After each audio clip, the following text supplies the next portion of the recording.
நாம் இந்த பதிவில் பெயர்ச்சி அடையும் குரு பகவான் உங்கள் ராசிக்கு என்னென்ன சுப மற்றும் அசுப பலன்களை தரப்போகிறார், அதற்கான பரிகாரம் என்ன என்பதனை பற்றி விரிவாக காண்போம். உங்கள் வாழ்வில் வளமும் நலமும் செல்வ செழிப்பும் பெற எல்லாம் வல்ல இறைவனை உளமாற வேண்டி விரும்பி கேட்டுக்கொள்கிறேன். ஒருவரின் ஜாதகத்தில் எந்த கிரகம் உங்களுக்கு சாதக பலன் தருதோ இல்லையோ, ஆனால் குரு கிரகத்தின் நற்பலன்களை கொண்டவர்கள் சிறிது கஷ்டத்தை சந்தித்தாலும் வாழ்க்கையில் முன்னேறி விடுவார்கள். நவ கிரகங்களில் குரு பகவான் மங்கள கிரகமாக விளங்கி வருகிறார். ஜோதிட சாஸ்திரத்தில் குரு பகவானுக்கு தேவர்களின் குரு என்ற அந்தஸ்தும் வழங்கப்பட்டுள்ளது. இவர் நல்ல பலன்களை அளிக்கும் கிரகமாக கருதப்படுகிறார். திருமணம், மகிழ்ச்சி, குழந்தைகள், நல்ல அதிர்ஷ்டம், அறிவு, கல்வி, பேச்சாற்றல், மரியாதை, நல்ல ஒழுக்கம் ஆகியவற்றுக்கு இவர் காரணியாக உள்ளார். ஒருவரது ஜாதகத்தில் குரு பகவான் நல்ல இடத்தில் இருந்தால் அவர் வாழ்வில் மிகுந்த மகிழ்ச்சியையும் செழிப்பையும் பெறுகிறார். அவர் வெற்றியின் உச்சம் தொடுவதை யாராலும் தடுக்க முடியாது. குருவின் அருள் பெற்ற நபர்களுக்கு அறிவாற்றல் மேம்பட்டு சமூகத்தில் நல்ல கௌரவமும் பெற்றிருப்பார்கள். 12 ஆண்டுகளுக்கு பிறகு குரு பகவான் ரிஷப ராசியில் பிரவேசிக்க உள்ளார். ஜோதிடத்தில் முக்கிய கிரக பெயர்ச்சிகளில் ஒன்றாக கருதப்படுவது குரு பெயர்ச்சி. இந்த ஆண்டு குரு பெயர்ச்சி 2024 மே 1ஆம் தேதி நடக்க உள்ளது. குருவின் அமைப்பும் குருவின் பார்வையும் எப்படிப்பட்ட பலனை அள்ளித்தரும் என்பதை தெரிந்து கொள்வோம். கால சக்கரத்தில் தனுசு, மீன ராசிகளுக்கு அதிபதியான குரு பகவான் தற்போது மேச ராசியில் சஞ்சாரம் செய்து வருகின்றார். இவர் 2024ஆம் ஆண்டு மே மாதம் 1ஆம் தேதி நண்பகல் 12:59 மேச ராசியில் உள்ள கிருத்திகை 1ஆம் பாதத்தில் இருந்து ரிஷப ராசியில் உள்ள கிருத்திகை 2ஆம் பாதத்திற்கு பெயர்ச்சியாக உள்ளார். குரு பெயர்ச்சி பெறும் ஸ்தானத்தை விட குருவின் 5, 7, 9ஆம் பார்வை பெறக்கூடிய ராசிகள் மிகவும் சிறப்பான பலன்களை பெற்றிடும் என்பது ஜோதிட விதி. 2024ஆம் ஆண்டில் நடக்கும் குரு பெயர்ச்சியின் தாக்கம் அனைத்து ராசிகளிலும் இருக்கும். எனினும் சில ராசிகளுக்கு குருவின் இந்த மாற்றம் பலவித நற்பலன்களை அளித்தரும். இவர்கள் எடுத்த காரியங்கள் அனைத்திலும் வெற்றி பெறுவார்கள். நீண்ட நாட்களாக நடக்காமல் இருந்த பல விஷயங்கள் குரு பெயர்ச்சிக்கு பிறகு வெற்றிகரமாக நடந்து முடியும். இவர்களுக்கு அதிர்ஷ்டத்தின் ஆதரவு முழுமையாக இருக்கும். இந்த குரு பெயர்ச்சியானது ஒரு சில ராசிக்காரர்களின் வாழ்வை புரட்டி போட போகிறது. துரோகத்தால் பிரிந்த கணவன் மனைவி, சகோதர சகோதரி உறவு ஒன்று சேரப் போகிறது. நட்பு என்னும் நஞ்சால் உங்கள் உறவை பிரித்த துரோகியை இனம் கண்டு உண்மையான உறவு யார் என்பதனை அறிந்து கொள்வீர்கள். நஷ்டம் மட்டுமே பார்த்த வியாபாரிகள் திடீர் லாபத்தை அடைய உள்ளீர்கள். திடீர் லாட்டரி அடித்தது போல லாபம் இரட்டிப்பாகும். சனி பார்வையினால் ஏற்படும் காம சிந்தனைகள் இந்த குரு பெயர்ச்சியினால் சரியாகும். தகாத பெண் உறவை தவிர்த்து ஆன்மீக பயணத்தை தொடர்வீர்கள். சதி எதுவாக இருந்தாலும் அதை முறியடிப்பது சிவனின் விதியாகும். சிவனின் துணை இருந்தால் எதிரில் யமனே வந்தாலும் சமாளித்து வெற்றி அடையலாம். இனி உங்கள் ராசிக்கான பலன்கள் என்ன என்பதனையும் அதற்கான பரிகாரம் என்ன என்பதனையும் பார்ப்போம். ரிஷபராசி அன்பர்களே, சுக்கிரனை ஆட்சிநாதனாக கொண்ட ரிஷபராசியில் கார்த்திகை, ரோகிணி, மிருகசிரீடம் ஆகிய நட்சத்திரங்கள் உள்ளன.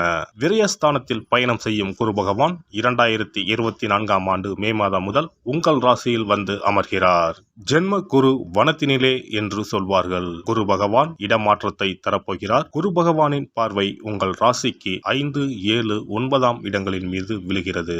இந்த குரு பெயர்ச்சியானது வேலை தொழிலை பொறுத்தவரை ரிஷபராசிக்காரர்களுக்கு நல்ல வேலை கிடைக்கும். சிலருக்கு வேலையில் இடமாற்றம், ஊர் மாற்றம் ஏற்படும். சிலர் வீடு கட்டுவார்கள். இருக்கும் வீட்டில் மாடி கட்டுவார்கள். வங்கியில் கடன் வாங்கி தொழில் தொடங்குவார்கள். தொழில் வியாபாரம் வளர்ச்சி அடையும். சித்திரை மாதத்திற்கு பிறகு அரசு வேலையில் இருப்பவர்கள் சட்டத்திற்கு உட்பட்டு செயல்படவும், இல்லாவிட்டால் சிறைச்சாலை வரை செல்ல வேண்டியிருக்கும். குரு பகவானின் பார்வை ரிஷப ராசியில் இருந்து கன்னி, விருச்சிகம், மகரம் ராசிகளின் மீது விழுகிறது. 5ஆம் வீட்டின் மீது குருவின் பார்வை விழுவதால் பிள்ளைகளால் நல்ல செய்திகள் தேடி வரும். பிள்ளைகளின் வாழ்க்கையில் சுப காரியங்கள் நடைபெறும். நல்ல வேலை கிடைக்கும்.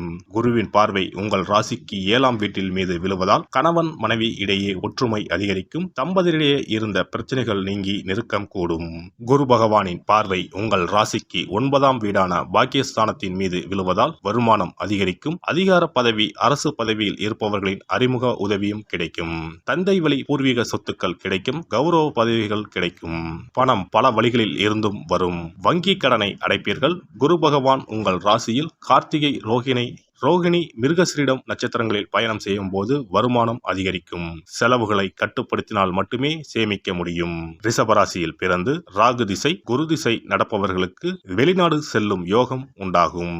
ஜென்ம குரு சிலருக்கு இருக்கும் இடத்தை விட்டு வேறு இடத்திற்கு இடமாற்றத்தை தருவார். பதவி உயர்வுடன் கூடிய சம்பள உயர்வும் கிடைக்கும். அலுவலகத்தில் மேல் அதிகாரிகளின் ஆதரவு கிடைக்கும். உடல் ஆரோக்கியத்தில் கவனமும் அக்கறையும் தேவைப்படும். பெண்களுக்கு முக்கியமான வேலைகளில் தாமதம் உண்டாகும். வீண் பிரச்சனைகளை கண்டால் ஒதுங்கி சென்று விடுவது நல்லது. அரசியல்வாதிகளின் பெயர் புகழுக்கு களங்கங்கள் உண்டாகும். உடன் இருப்பவர்களே வீண் பிரச்சனைகளை ஏற்படுத்துவார்கள். பேச்சில் நிதானத்தை கடைபிடிப்பது நல்லது.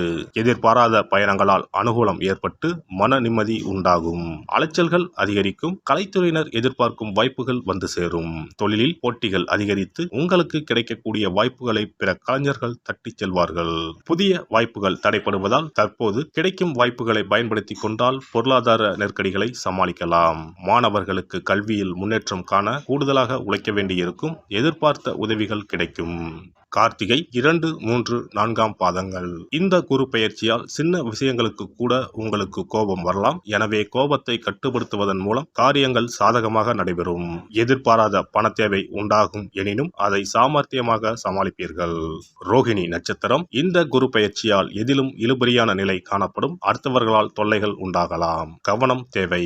உத்தியோகத்தில் இருப்பவர்களுக்கு வேலையில் டென்ஷனும் வீண் அலைச்சலும் இருக்கும். வீண் பகை உண்டாகலாம். கவனமாக இருப்பது நல்லது. மிருக சிரீஷம் 1, 2ஆம் பாதங்கள். இந்த குரு பெயர்ச்சியால் தொழில் வியாபாரம் தொடர்பான காரியங்களில் தாமதம் ஏற்படலாம். பணவரத்து எதிர்பார்த்ததை விட சற்று குறைவாக இருக்கும்.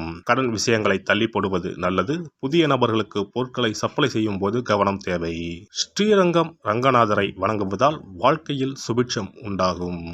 குரு பெயர்ச்சி சிறப்பு பரிகாரம். ஜாதகத்தில் குரு நல்ல இடத்தில் இல்லாமல் இருந்தாலோ கோசார ரீதியாக கொடூரமானவராக இருந்தாலோ குரு தோஷம் நீங்க பரிகாரம் செய்ய வேண்டும். தீய பலன்கள் குறையவும் நல்ல பலன்கள் அளவுக்கு அதிகமாக நடைபெறவும் குரு பகவானுக்கு செய்யும் பரிகார முறைகள் உதவும். வியாழக்கிழமை தோறும் தட்சிணாமூர்த்தி வழிபாடு செய்வது சிறப்பான பலன்களை கொடுக்கும். வியாழன் அன்று குரு ஓரையில் நல்ல நேரத்தில் குருவிற்கு உரிய கோலத்தை வடகிழக்கு திசையில் கோலமிட்டு அதன் மேல் முல்லை மலர்கள் பரப்பி குரு எந்திரத்தை வைத்து அதற்கு முல்லை மலர் சூட்டி சந்தன பொட்டிட்டு பொன்னிற தட்டில் கொண்டை கடலை வைத்து தூப தீபம் காட்டி குரு காயத்ரி மந்திரத்தை 108 முறை மன ஒருமையுடன் கூறினால் குருவால் ஏற்பட்ட தீய பலன்கள் விலகும். நல்ல பலன்கள் மேலும் மேலும் அதிகரிக்கும். வியாழக்கிழமை அன்று வீட்டில் நெய் தீபம் ஏற்றி வழிபடுதல். குருவுக்கு உரிய வஸ்திரம் தானியம் கொண்டு வழிபடுதல் நல்லது. வியாழன் அன்று குரு பகவானுக்கு சிறப்பு அபிஷேகம் செய்து மஞ்சள் நிற ஆடை அணிவித்து புஷ்பராகம் வெண் முல்லை மலர்களால் அலங்கரித்து குருவுக்கு உரிய மூல மந்திரத்தினை ஓதி வணங்கி வர குரு கிரக தோஷம் நீங்கும். மஞ்சள் நிற ஆடையை உடுத்துவது, புஷ்பராக மணியை அணிவது, மஞ்சள் நிற ஆடை, கடலை, தானியம் ஆகியவற்றை தானம் செய்வது, வியாழக்கிழமைகளில் விரதங்களை மேற்கொள்வது ஆகியவற்றால் குருதோஷ பரிகாரங்களை செய்யலாம். உங்களால் முடிந்த அளவிற்கு ஏழை எளியோருக்கு தானம் தர்மம் செய்தால் வாழ்க்கையில் அமைதி கிடைக்கும். தினந்தோறும் அல்லது வாரத்தில் ஒரு முறையாவது பசுமாட்டிற்கு அகத்திக்கீரை, அருகம்புல், வாழைப்பழம் போன்றவற்றை உணவாக கொடுத்து வருவது ஜாதகத்தில் இருக்கின்ற குரு பகவானின் நிலையை மிக விரைவில் வலிமைப்படுத்தக்கூடிய ஒரு சிறப்பு பரிகாரமாக கூறப்படுகிறது.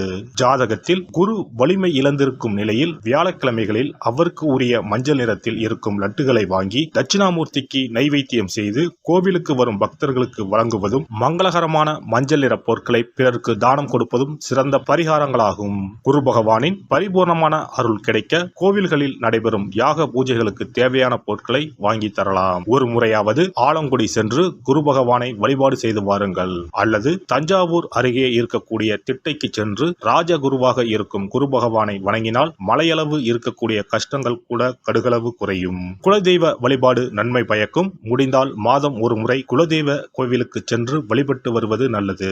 ஒரு முறை திருச்செந்தூர் சென்று முருகப்பெருமானை வழிபட்டு வந்தால் இந்த குரு பெயர்ச்சி சிறப்பான பலன்களை தரும். உங்களின் வாழ்க்கையில் பொருள் ஈட்டும் முயற்சிகள் அனைத்தையும் வியாழக்கிழமைகளில் தொடங்குவதும் நல்ல பலனை கொடுக்கும். குறிப்பாக வியாழக்கிழமைகளில் வருகின்ற ஏகாதசி தினங்களில் நற்காரியங்களை தொடங்கினால் நன்மைகளை பெறலாம். வியாழக்கிழமைகளில் தங்கள் சக்திக்கு இயன்றளவில் அன்னதானம் செய்வது குரு பகவானின் நல்லருளை உங்களுக்கு பெற்றுத்தரும்.